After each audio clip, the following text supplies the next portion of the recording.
इसी में हमारा आत्म विकास समाया है। मैं अपने कर्तव्य स्वयं के प्रति, कुटुंब के प्रति, कार्य एवं समाज और विश्व के प्रति शांति, आनंद और स्वास्थ्य के प्रचार के प्रति प्रतिबद्ध हूं।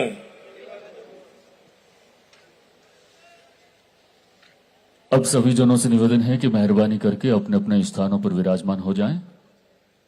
माननीय मुख्यमंत्री महोदय से निवेदन है कि अपने आशीर्वचनों से हमें नवाजें।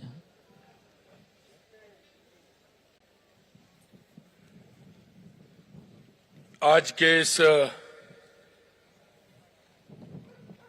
12वें अंतर्राष्ट्रीय योग दिवस के अवसर पर आज के इस कार्यक्रम में हमारे बीच में राजस्थान भारतीय जनता पार्टी के प्रदेश अध्यक्ष सम्माननीय मदन राठौड़ जी, हमारे राज्य मंत्री श्री ओटाराम देवासी जी, इस सिरोही जिले के प्रभारी और हमारे दूसरे राज्य मंत्री के बिश्नोई जी, जालौर सिरोही के सांसद श्रीमान लुम्माराम चौधरी जी, आबू पिंडवाड़ा के विधायक श्री समाराम जी, हमारी पार्टी के जिले की अध्यक्ष रक्षा भंडारी जी, मुख्य सचिव श्री बी श्रीनिवास जी, और आज के इस योग दिवस के अवसर पर यहां आए सभी मेरे भाई और बहनों, युवा साथियों, सबसे पहले तो मैं आज दुनिया भर में योग दिवस मनाया जा रहा है, मैं आप सभी को अंतर्राष्ट्रीय योग दिवस की हार्दिक शुभकामनाएं देता हूं। ये मेरा सौभाग्य है कि आज मुझे इस गौरवशाली दिवस पर अरावली की पावन गोद में बसे आबू राज्य में ये योग करने का अवसर मिला है। आबू राज्य की ये भूमि अध्यात्म की भूमि है, ये हमारी सांस्कृतिक विरासत की भूमि है, ये प्रकृति और आत्मिक शांति का अद्भुत संगम है। यहां की निर्मल वायु, भरपूर हरियाली और आध्यात्मिक वातावरण योग की मूल भावना को साकार करते हैं। साथियों, योग को देश की सीमाओं से परे पहुंचाने का श्रेय हमारे देश के यशस्वी प्रधानमंत्री नरेंद्र मोदी जी को जाता है। उनके दूरदर्शी प्रयासों और वैश्विक कूटनीति की बदौलत ये योग को संयुक्त राष्ट्र से मान्यता मिल सकी है। सितंबर 2014 में संयुक्त राष्ट्र महासभा के अपने पहले संबोधन में प्रधानमंत्री मोदी जी ने दुनिया को योग से परिचित कराया और अंतर्राष्ट्रीय योग दिवस मनाने का आह्वान किया।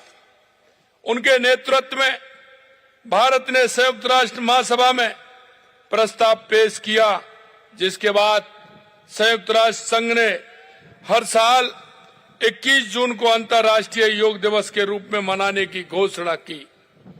यह भारत की सांस्कृतिक विरासत, आध्यात्मिक शक्ति और वैश्विक नेतृत्व का सम्मान है। आज योग विश्वव्यापी जन आंदोलन बन चुका है।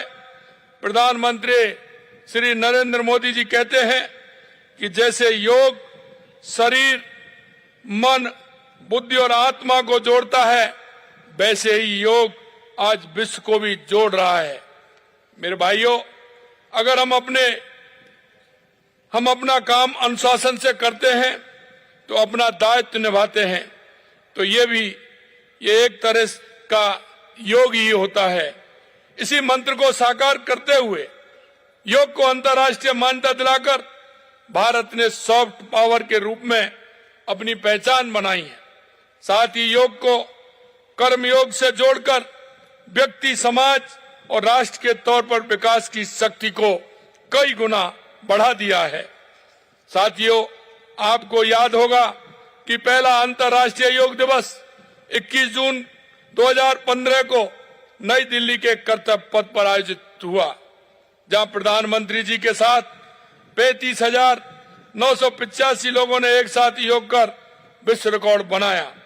राजस्थान को भी योग में विशेष पहचान मिली है। वर्ष 2018 में कोटा में 1,05,000 से अधिक लोगों ने एक साथ योग कर गिनीज था। मुझे गर्व है कि वर्ष 2025 में योग संगम पोर्टल पर 85 लाख से अधिक प्रतिभागियों के पंजीकरण के साथ राजस्थान पूरे देश में पहले स्थान पर रहा। इस वर्ष अंतर्राष्ट्रीय योग दिवस की थीम स्वस्थ वृद्धावस्था के लिए योग है। ये थीम इस बात पर केंद्रित है कि योग केवल युवाओं तक सीमित नहीं, बल्कि यह बढ़ती उम्र के लोगों को भी शारीरिक रूप से सक्रिय, मानसिक रूप से संतुलन और भावनात्मक रूप से मजबूत रखने का सशक्त माध्यम है। ये हम सभी भारतवासियों के लिए गर्व का विषय है कि हमारी प्राचीन ज्ञान परंपरा आज मानवता के कल्याण का वैश्विक माध्यम बन चुकी है। योग भारत की 5,000 साल पुरानी विरासत है। योग केवल व्यायाम नहीं, बल्कि मन, शरीर, आत्मा को जोड़ने वाली जीवन पद्धति है।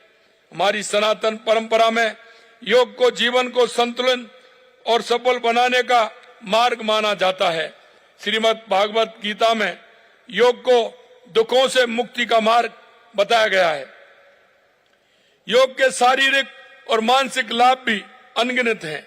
यह शरीर को स्वस्थ और मजबूत बनाता है, तनाव, चिंता और क्रोध को कम करता है तथा मन को शांति प्रदान करता है, एकाग्रता बढ़ाता है, निर्णय क्षमता को मजबूत करता है और जीवन में सकारात्मक परिवर्तन लाता है। आधुनिक विज्ञान भी आज योग की महत्ता को स्वीकार कर रहा है। हार्वर्ड विश्वविद्यालय के एक अध्ययन के अनुसार नियमित योग करने से स्मरण शक्ति और मानसिक क्षमता में सुधार होता है। एम्स के अध्ययन में पाया गया कि नियमित प्राणायाम करने से कई लोगों के रक्तचाप और शुगर की दवाओं की आवश्यकता कम हुई है। यहाँ तक कि नासा के अंतरिक्ष यात्री भी तनाव कम करने और मानसिक संतुलन बनाए रखने के लिए योग का अभ्यास करते हैं। आज पूरी दुनिया तनाव, मानसिक दबाव, बदलती जीवन शैली और अनेक स्वास्थ्य चुनौतियों का सामना कर रही है। ऐसे समय में भारत की योग परंपरा मानवता को स्वस्थ और संतुलन जीवन का मार्ग दिखा रही है। योग, ध्यान और प्राणायाम आज विश्व के करोड़ों लोगों की दिनचर्या का हिस्सा बन चुके हैं। योग ने यह सिद्ध कर दिया है कि स्वास्थ्य केवल दवाइयों से नहीं, बल्कि सही जीवन शैली से भी प्राप्त किया जा सकता है। हमारी परंपराओं में कहा गया है कि पहला सुख निरोगी काया। योग उस निरोगी काया की प्राप्ति का सबसे सरल और सहज और प्रभावी माध्यम है। इसकी सबसे बड़ी विशेषता यह है कि इसके लिए किसी विशेष संसाधन की आवश्यकता नहीं होती, लेकिन इसके लाभ जीवन भर साथ रहते हैं। नियमित योग अनेक बीमारियों की रोकथाम में सहायक है और मानसिक स्वास्थ्य को भी सुदृढ़ बनाता है। हमारा प्रयास है कि योग केवल एक दिन का कार्यक्रम न रहे, बल्कि प्रत्येक परिवार की दिनचर्या और प्रत्येक नागरिक की जीवन शैली का हिस्सा बने। स्वस्थ व्यक्ति स्वस्थ परिवार का निर्माण करता है, स्वस्थ परिवार स्वस्थ समाज का निर्माण करता है, स्वस्थ समाज ही विकसित राष्ट्र की नींव बनाता है। विकसित राजस्थान, विकसित भारत के हमारे संकल्प में स्वस्थ, जागरूक और ऊर्जावान नागरिकों की महत्वपूर्ण भूमिका है। इसलिए योग केवल स्वास्थ्य का विषय नहीं, बल्कि राष्ट्र निर्माण का भी आधार है। मैं प्रदेश के युवाओं, मातृशक्ति, विद्यार्थी, वरिष्ठ जनों, सामाजिक एवं धार्मिक संगठनों तथा सभी नागरिकों से आग्रह करता हूं कि वे योग को अपने दैनिक जीवन का हिस्सा बनाएं। इसी विश्वास और संकल्प के साथ आप सभी को अंतर्राष्ट्रीय योग दिवस की पुनः हार्दिक शुभकामनाएं। सभी प्रदेशवासियों को, सभी देशवासियों को मैं इसकी बहुत बहुत शुभकामनाएं देता हूं।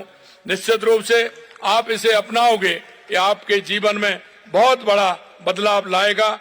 इस आशा और विश्वास के साथ सभी को बहुत बहुत शुभकामनाएं, बहुत बहुत शुभकामनाएं।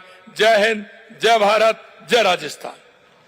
बहुत बहुत आभार माननीय मुख्यमंत्री महोदय का। और कार्यक्रम की अंतिम कड़ी में अब मैं अनुरोध करूंगा प्रदेशाध्यक्ष श्रीमान मदन राठौड़ साहब, श्री के विश्नोई साहब, राज्य मंत्री महोदय, श्री ओटाराम देवासी साहब, श्री लुम्बाराम चौधरी, श्री समाराम गरासिया जी,